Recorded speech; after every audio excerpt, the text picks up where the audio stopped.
থানার সামনে গন্ডগোল হচ্ছে। দেখেন থানার সামনে দুই পক্ষ থানার সামনে গন্ডগোল করতেছে। দেখছেন দুই পক্ষ। ওই যে একজনটা মারে লাগছে। ওই যে দেখেন কি কেমনে মারে ইট দিয়া। এই যে দেখেন থানার সামনে।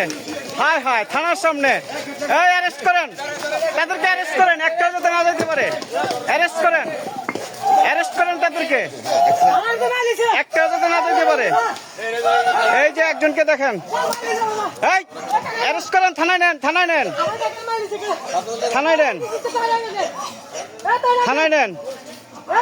দেখেন থানার সামনে এসে কি অবস্থা, দেখেন।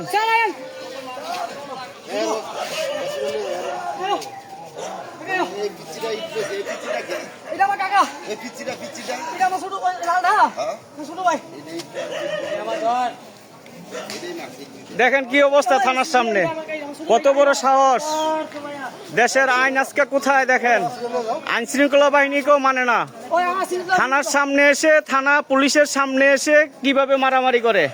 এই ভদ্রলোক আসছে, ওনাকে বাড়িতে মারছে, উনি থানায় অভিযোগ দিতে আসছে। প্রতিপক্ষের লোকজন থানায় এসে আবার পুনরায় তাকে হামলা করছে। কত বড় সাহস।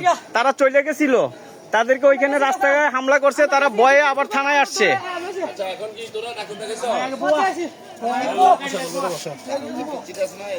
দেখছেন উনি থানায় আসছে সকালে, বাড়িতে ওনাকে মারছে। ওনার বাড়ি হইলো বলরামপুর ইউনিয়নের নাগেরচর গ্রামে।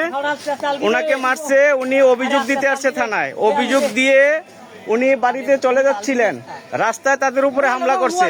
তারা ভয়ে পুনরায় থানায় আসছে। থানায় আসার পরে আবার তাদের উপরে ওই প্রতিপক্ষের লোকজন আইসা হামলা করছে। এইগুলি কারা? এই কামালের ছেলে তাহের আছে এখানে।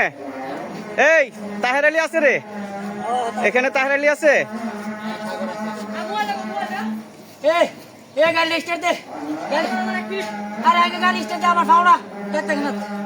তাহের আলী আছে নাকি এখানে?